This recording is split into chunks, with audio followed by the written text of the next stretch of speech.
जरूरी है। नमस्कार, MNS न्यूज लाइव में आप सभी का स्वागत है। मैं हूं आपके साथ अर्शी अंसारी। आइए देखते हैं देश और दुनिया की तमाम खबरें। क्या आपका हिंदुत्व इतना कमजोर है? कोल्हापुर में हुई हिंसा के बाद शिंदे सरकार पर बरसे संजय राउत। चुनाव से पहले सीएम शिवराज की तैयारी, मंत्रियों का रिपोर्ट कार्ड खंगाला, पूछे ये 5 सवाल। आतिशी को ब्रिटेन यात्रा की राजनीतिक मंजूरी दी गई। आइए देखते हैं खबरें विस्तार से।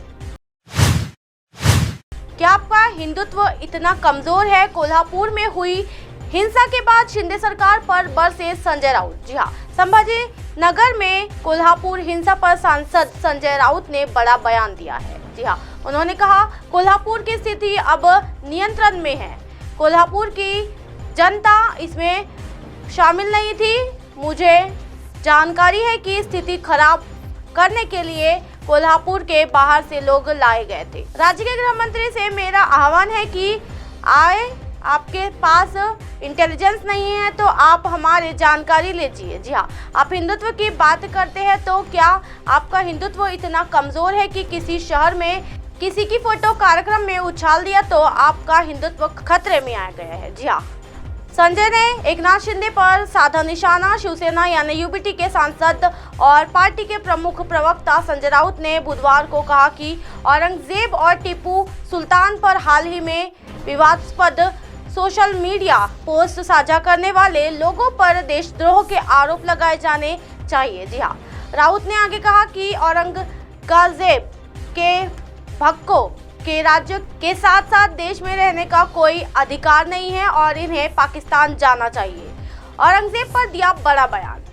संजय राउत ने कहा, आज मैं संभाजी नगर, जिसे पहले औरंगाबाद के नाम से जाना जाता था, वहां से बोल रहा हूं, पर यह जगह है जहां हमने औरंगजेब को दफनाया है। अगर औरंगजेब के कोई भक्त है और अगर ये औरंगजेब की फोटो दिखा रहे हैं और नाच रहे हैं तो उन्हें इस देश में रहने का कोई अधिकार नहीं है। उन्हें तुरंत पाकिस्तान चले जाना चाहिए। ये हिंदू हृदय सम्राट बाला साहेब ठाकरे और शिवसेना का रुख था और हम इस पर अडिग है।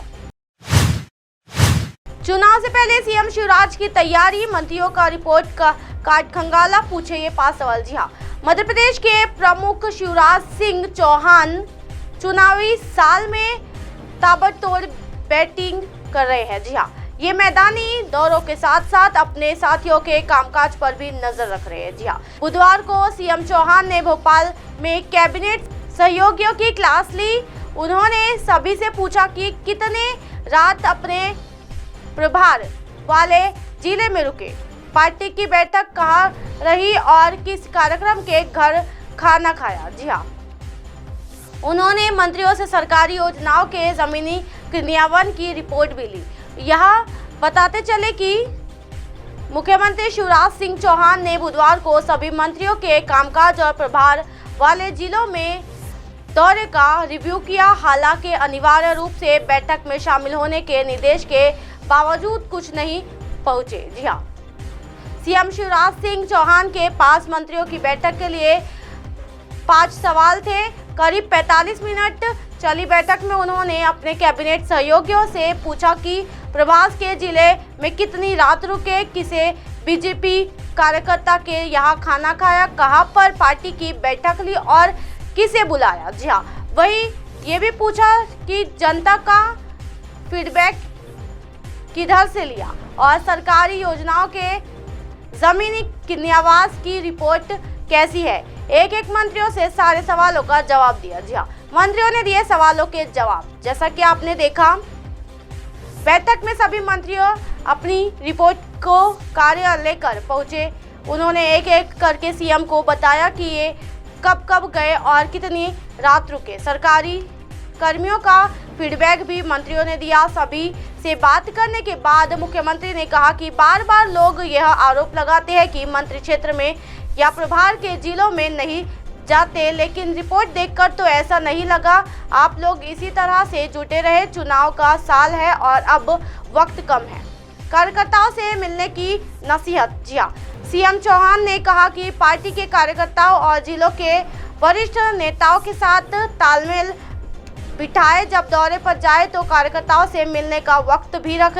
सीएम ने कहा कि अब चुनाव से में ज्यादा वक्त नहीं है, अपने सीट के साथ आसपास की सीटों और प्रभास के जिलों की कैडर के हिसाब से कितने ट्रांसफर करने की अनुमति दी जाए, शासन तक या मुख्यमंत्री तक कौन से मामले आएंगे, प्रभारी मंत्रियों को क्या अधिकार होंगे आदि सीएम ने सभी मामले को सुनने के बाद कहा कि इस पर जल्द से जल्द निर्णय लेंगे।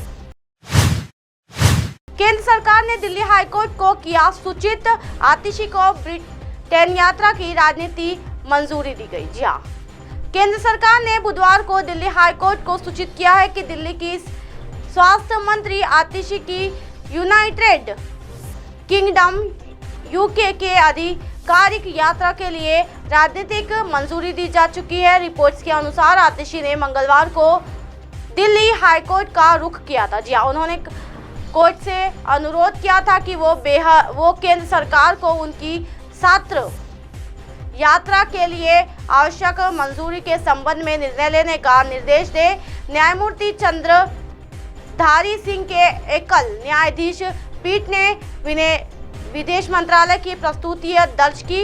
पत्रिका में कहा गया कि आम आदमी पार्टी के नेता आतिशी को 15 जून को India at twice building a global leader पर एक सम्मेलन में बोलने के लिए आमंत्रित किया गया है। जी हाँ, सुनवाई के दौरान केंद्र सरकार के वकील ने अदालत को बताया कि आतिशी की आधिकारिक यात्रा को राजनीतिक मंजूरी मिल चुकी है और अब मामला आर्थिक मामलों से जुड़े विभाग के सम्मान में है। जी, आतिशी के पास डिप्लोमेटिक पासपोर्ट है, ऐसे में अगर वो चाहे तो वीजा के लिए अप्लाई कर सकती है। याचिका में 14 जून से 20 जून तक विदेश यात्रा की अनुमति मांगी गई थी। आतिशी की याचिका में शिक्षा, स्वास्थ्य और बाहरी विकास में दिल्ली की प्रगति के दर्शाने के लिए यात्रा के महत्व पर जोर दिया गया था। साथ ही कहा गया था कि यात्रा के लिए मंजूरी देने में देरी से इसका उद्देश्य अप्रभावित हो जाएगा। जी, आप नेता की तरफ से दायर याचिका में इस पर भी सवाल उठाया गया है कि राज्य सरकार के मंत्री और संवैधानिक पदों पर बैठे लोगों को विदेश जाने के लिए केंद्र की राजनीतिक मंजूरी की जरूरत होती है। ऐसे में प्रावधान संवैधानिक पदों के गरिमा के स्वतंत्रता का हनन करता है। जी, आगे दावा किया गया है कि केंद्र सरकार उपराज्यपाल द्वारा प्रस्ताव को आगे बढ़ाने के बाद सवालों और स्पष्टीकरणों के जवाब में देरी कर रहे हैं, जिसे वीजा आवेदन प्रक्रिया में बाधा आ रही है। जी, उन्होंने याचिका में सभी जरूरी औपचारिकताएं पूरी करने की बावजूद वीजा मंजूरी पाने के लिए कम समय रहने पर चिंता जताई थी। याचिका में कहा गया है कि आतिशी का ब्रिटेन के प्राथमिक विद्यालयों का दौरा, दिल्ली में प्राथमिक स्कूल शिक्षा में सर्वोत्तम प्रथाओं को शामिल करने और शहरी शासन पर विचारों का आदान प्रदान करने व शहरी डिजाइन में दिल्ली की प्रगति को संरक्षित करने के लिए महत्वपूर्ण है। अब आप हमारे चैनल को आपके मोबाइल पर भी देख सकते हैं। मोबाइल ऐप पर देखने के लिए प्ले स्टोर से MNS news TV app download करें। इंस्टा, लिंक, ट्विटर, हाईकुक, फेसबुक और कई सोशल मीडिया के प्लेटफॉर्म पर हमारा चैनल उपलब्ध है। आप इसे यूट्यूब पर भी देख सकते हो। आप हमारे चैनल को लाइव भी देख सकते हो www.mnsnews.com पर। फिलहाल वक्त हो चला दर्शकों ब्रेक का। ब्रेक से लौटने के बाद देखेगा देश और दुनिया की तमाम खबरें। बने रहिए एमएनएस न्यूज़ पर। नमस्कार।